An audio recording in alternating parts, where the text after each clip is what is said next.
The sun is just beginning to lift off the surface of the Sea of Galilee when the boat scrapes against the eastern shore.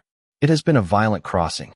The disciples are still catching their breath, still feeling the memory of waves that should have killed them, still processing the moment when the man at the back of the boat stood up and told the storm to stop, and the storm obeyed. They step onto the rocky shore of a region called the Gerasenes, Gentile territory, the far side of everything familiar. And that is when they hear him.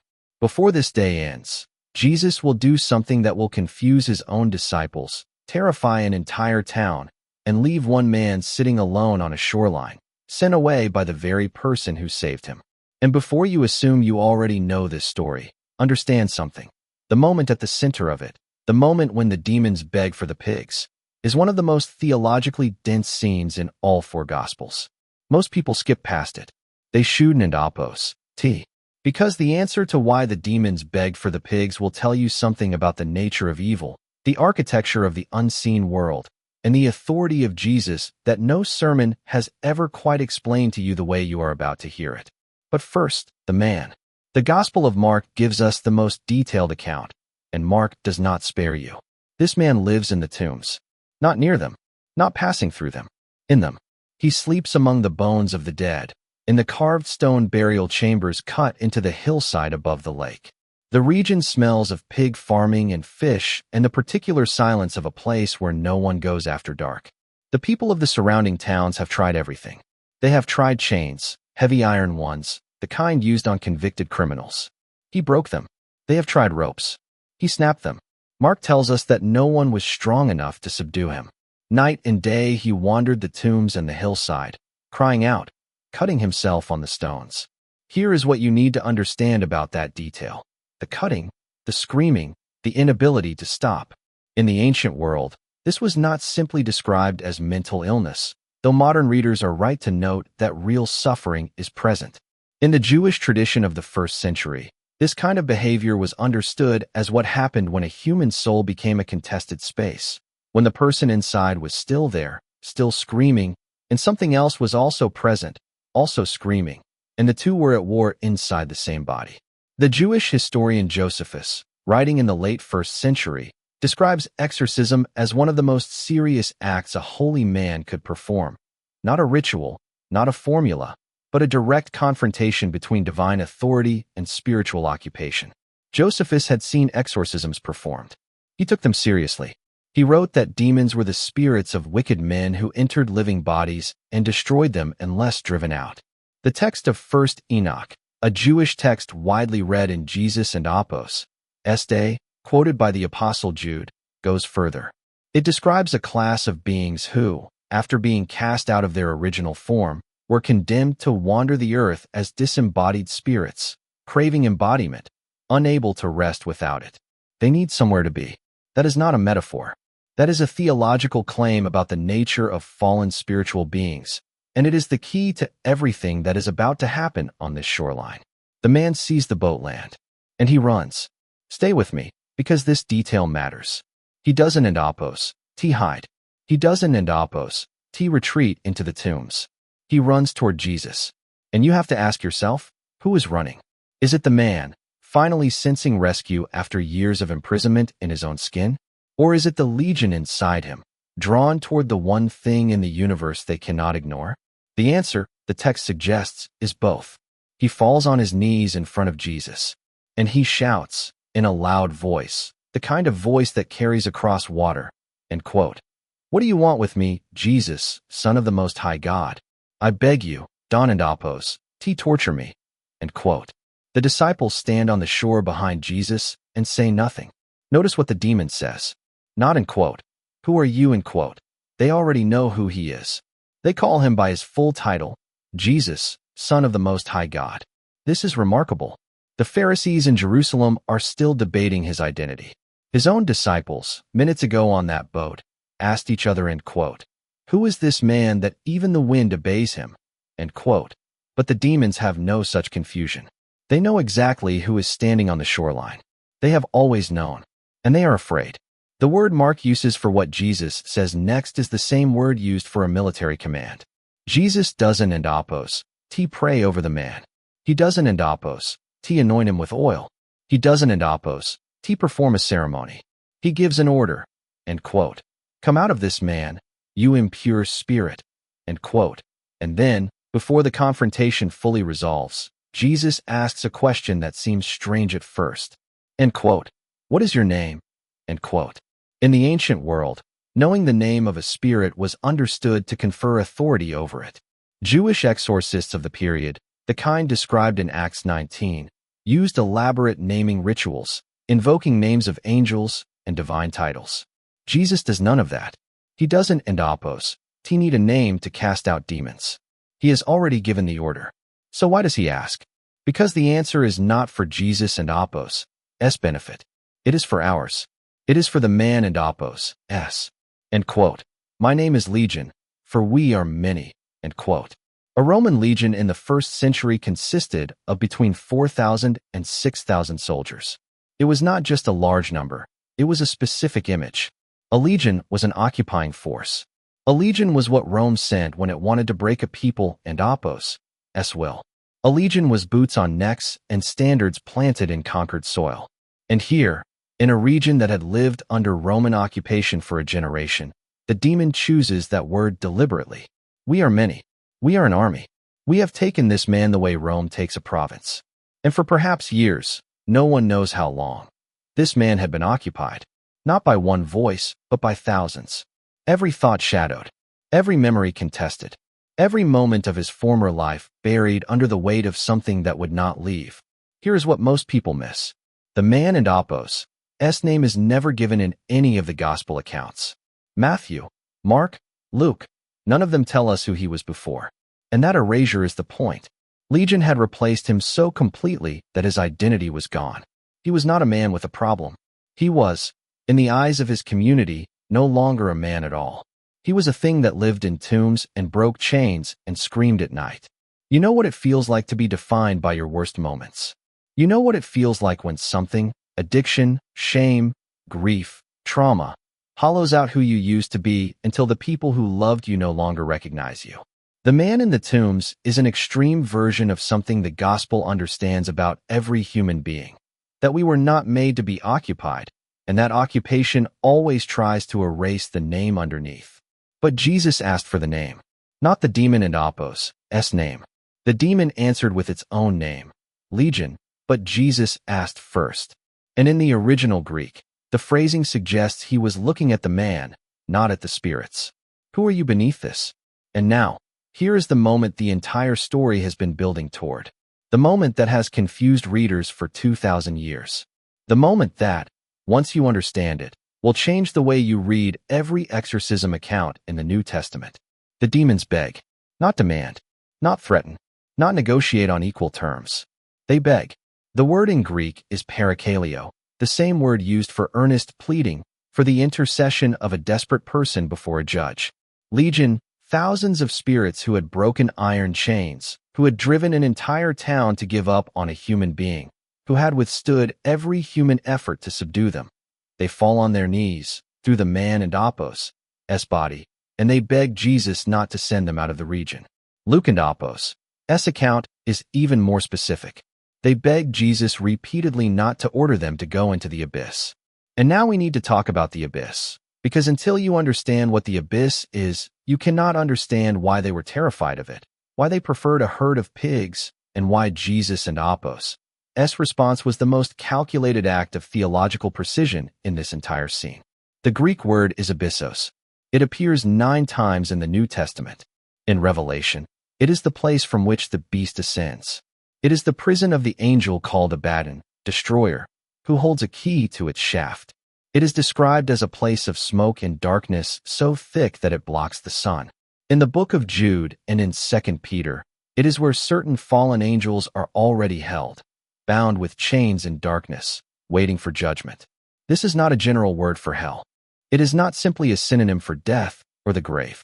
The abyss, in 1st century Jewish and early Christian thought, is a specific place of containment, a prison for spiritual beings who have already been judged and are being held before their final sentence is carried out. Think of it as a maximum security holding cell at the edge of the universe. Not the final judgment. The place you go when you are waiting for the final judgment, and you know it is coming, and there is no appeal. The spirits of first Enoch understood this. The watchers, those beings who left their proper domain and corrupted the earth, cried out to Enoch to intercede for them with God, because they knew their imprisonment was coming and they could not bear it. Their plea was denied. They were bound in the valleys of the earth until the day of judgment. What Legion knew, in that moment on the shoreline, was this: Jesus had the authority to send them there right now. Not at the end of history. Now. Today. Before the sun had fully risen over the Sea of Galilee. And they did not want to go. Now watch what happens next. The text says that nearby on the hillside there was a large herd of pigs. Mark tells us about 2,000 of them. And Legion, in a moment of what we can only describe as desperate improvisation, makes a counteroffer. And quote, "Send us among the pigs. Let us go into them." End quote. Why pigs? The first layer of the answer is the obvious one. Pigs were unclean animals under Jewish law. Deuteronomy is explicit about this. In a Jewish religious framework, pigs were associated with defilement, with Gentile practices, with the very opposite of holiness. The prophet Isaiah, speaking against those who had turned to pagan worship, describes people who sit among graves and eat the flesh of pigs, and every word of that image maps directly onto this scene. A man living in tombs, in Gentile territory, surrounded now by the largest herd of pigs in the gospel narrative. This is not coincidence. The geography is doing theological work. But the second layer is more interesting. And this is the part nobody tells you. Disembodied spirits, in the theological framework of the first century, both Jewish and early Christian, did not thrive without a physical form. Augustine, writing 3 centuries later but drawing on traditions that traced back to this period, argued in the City of God that demons had a compulsion toward embodied existence. Not because bodies gave them pleasure, because wandering without a body, what Jesus elsewhere calls walking through waterless places, seeking rest and finding none, was its own form of torment. The original Greek word Jesus uses in Matthew 12 for what an unclean spirit experiences when it leaves a person is eremos, a desert, a desolation. The spirit walks through waterless places. Without a body, a fallen spirit is already in a kind of internal exile. It is restless, hungry, incomplete. So Legion and Apos' calculation, in the few seconds between Jesus and Apos' command and their expulsion, was this: the abyss is certain imprisonment. Waterless wandering is slow torment. But a body, even a pig and Apos' body, is something. It is presence. It is matter. It is the physical world, which is the only world they can still touch. They chose the pigs because pigs were the only option left. And here is where the story demands a question you may never have thought to ask. Why did Jesus say yes? He didn't and Apos. He have to. He had already given the command, and quote, "Come out," and quote. The demons were subject to him. He could have sent them to the abyss with a word, or left them to wander, or simply cast them out and left their destination unspecified. But when Legion begged for the pigs, Jesus granted the request. 3 readings of this decision have been offered by serious theologians across 20 centuries. The first, Jesus granted the request as a mercy to the man, to make the departure visible, undeniable, physical.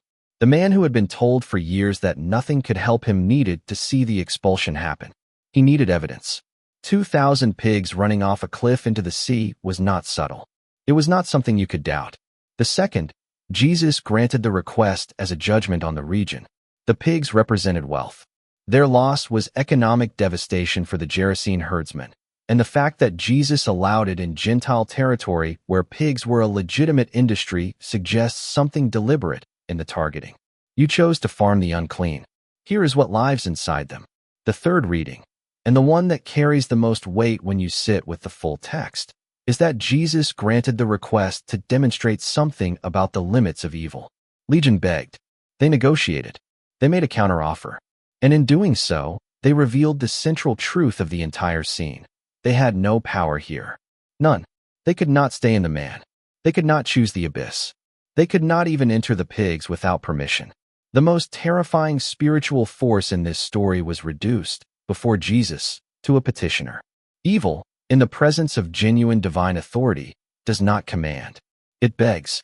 Jesus says yes, and the herd moves. 2,000 pigs. Mark is specific about the number, specific in a way that feels almost journalistic, the kind of detail an eyewitness includes because it was too large to forget. 2,000 animals on a hillside above the Sea of Galilee. And in a moment that defies easy description, they rush. All of them. At once. Down the steep bank and into the lake. Mark says they drowned. The herdsmen ran.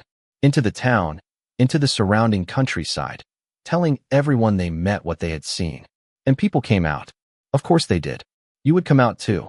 You would walk to the edge of the hill and look down at the water, and then look at the shoreline, and then look at the man, and you would try to make your eyes and your mind agree on what you were seeing. Because the man was sitting, not screaming, not running, not straining against chains. Sitting. And he was clothed. Someone had given him a garment, Luke specifies, and he was in his right mind. The Greek is sophronio, sound-minded, self-controlled, returned to reason. The same word used in the New Testament for sobriety, for calm, for the kind of mental clarity that was the opposite of everything this man had been for as long as anyone could remember. The people of the Gerasenes looked at him, and they were afraid. This is the detail that should stop you. Not the pigs, the man. The pigs were a financial catastrophe, yes. But the community and Apos' reaction to the restored man is fear. Not relief. Not celebration. Not the kind of joy you feel when something that was broken gets fixed. Fear. Pay attention to this. Because it tells you something devastating about how long they had lived with him being broken. When something has been wrong for so long that wrong feels like the normal shape of the world, then when it is finally made right, right feels threatening. The town of the Gerasenes had organized their entire relationship to this man around his brokenness. He was the thing in the tombs. He was the cautionary figure. He was the reason you didn't and Apos go to that part of the hillside after dark. And now he was sitting there, in his right mind, and they didn't and Apos know what to do with that. They asked Jesus to leave. All three synoptic accounts agree on this. The people of the region begged Jesus, parakaleo again, the same word Legion had used, to go away from them. The word carries urgency. Leave now. Get out. Take your authority and your impossible reversals and go back across the water to where you came from. Jesus doesn't and Apos argue. He doesn't and Apos preach at them. He gets back in the boat. And this is where the story arrives at its most quietly devastating moment. The man, restored, clothed, sound-minded, begs to come with him. Of course he does. What would you do? The only person who had looked at you in years, who had seen through the Legion to the man underneath and called him out by restoring him, you would follow that person anywhere. You would get in the boat without asking where it was going. You would never look back at the tombs. But Jesus says no. And there it is, the moment that has confounded readers since the first century. The man who was possessed begged to stay with Jesus. And Jesus refused him. Not because the man wasn't Apos worthy. Not because his faith was insufficient. Jesus looked at this man, the man whose name no one remembered, who had been living among the dead, who the whole town had given up on, and gave him the hardest possible assignment. End quote. Go home to your own people. End quote. Jesus says in Mark and Apos' account. End quote. Tell them how much the Lord has done for you, and how he has had mercy on you. End quote. Go back. Back to the people who chained you. Back to the town that is right now watching you from a terrified distance. Back into the life and the community and the history that knew you only as the man in the tombs. The man does not argue. He goes. And here, resolved at last, is what was promised in the very first moments of this story. Mark tells us that the man went away and began to tell people in the Decapolis, the 10 Gentile cities of the region, what Jesus had done for him. The Decapolis. 10 cities. Not one conversation over a fence. A regional proclamation. And Mark adds a phrase that is easy to miss. End quote. And all the people were amazed. End quote. This man, the first missionary to the Gentile world in Mark and Apos' gospel, had no theological training. He had no letter of endorsement, no apostolic commission, no years of discipleship. He had one morning on a shoreline, a name that had been returned to him, and the memory of what it felt like when Legion left. That was enough. There in Apos, one more thing. When Jesus returns to this same region later in the Gospel of Mark, in chapters 7 and 8, the crowds are already there. Ready. Waiting. Thousands of them. In Gentile territory. who had heard something about a man who cast out demons and restored the broken and had authority over the unseen world. Someone had told them.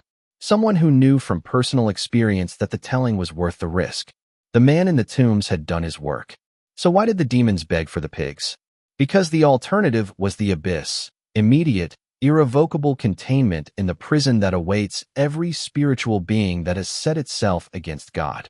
And because without a body, they were already in the waterless desert of their own exile. The pigs were a last negotiation, a desperate attempt to stay in the physical world, to hold on to matter, to delay the inevitable.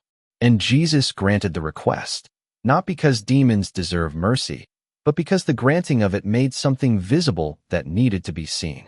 Not just by the man, not just by the disciples watching from the shoreline. By you. Evil begs. It negotiates. It makes counteroffers.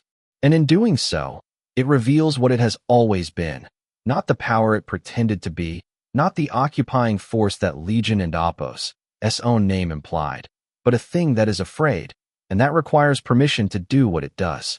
That is the answer to the question. But there are 3 things inside that answer that matter for your life today. The first, evil operates within limits it cannot exceed without permission. Legion could not stay in the man. Jesus had spoken. Legion could not choose the abyss. They begged against it. Legion could not enter the pigs. They had to ask. Every step of the way, the most terrifying spiritual force in this story was constrained. It moved only where it was allowed to move. And it was allowed to move into the pigs precisely so that you and I could see what happens when it is given what it asks for. 2,000 animals, driven by something that craved embodiment, destroyed by the weight of what they carried. Evil gets what it wants, and what it wants destroys everything it touches. But it cannot touch you without permission. That is not a comfort designed to make you feel better. That is a theological claim rooted in this specific scene. The authority Jesus exercised on that shoreline was not a one-time display. It was a demonstration of what is always true. The second, Jesus restores what shame spent years erasing. The man had no name in the story, but he had one. He had a mother who gave it to him. He had a history before the tombs, a face before the chains, a voice before the screaming. And when Jesus was done, the man was sitting, clothed, sound-minded, returned to himself. Legion had tried to replace him entirely. It almost worked. But underneath the occupation, the man was still there, still waiting, still capable of being found. Whatever has tried to erase your name, whatever has taken up residence in the space that was made for peace and filled it with noise, the claim of this story is that the person underneath is still there, still reachable, still capable of sitting clothed and sound-minded on the other side of the thing that seemed inescapable. The third takeaway is the one that lands hardest. And it is the one the man on the shoreline had to learn in real time, with the waters still settling over the place where the pigs went down. Sometimes being sent back is the greater calling. He wanted to stay with Jesus. He wanted to get in the boat, sail away from the tombs and the chains and the town that had given up on him, and start clean somewhere new with the man who had seen him when no one else could. That is an understandable desire. It is a human desire. But Jesus looked at him. This man with no theological training, no community standing, no credentials, and sent him back with a commission that the 12 disciples themselves did not yet have. Go tell your people, not in Jerusalem, not in the synagogues, not to the people who already believed. Go to the Decapolis, to the 10 Gentile cities, to the people who raise pigs and build temples to other gods and have never heard the name of the God of Israel, and tell them what happened to you. Your worst chapter is your first sermon. The man went, and the people were amazed. And when Jesus returned to those shores, the crowds were already gathering, because someone had told them, and that someone had a story that could not be argued with, not by philosophy, not by theology, not by the kind of skepticism that dissolves under cross-examination. He had lived in the tombs. He had worn the chains. He had heard the 1,000 voices. And then he had sat, clothed, at the feet of the man from Galilee. That was not a testimony anyone could refute. You do not need a credential to tell the truth about what happened to you. You do not need a platform or a degree or the approval of people who watched you fall apart. You need a morning on a shoreline, and a name returned to you, and the willingness to go back.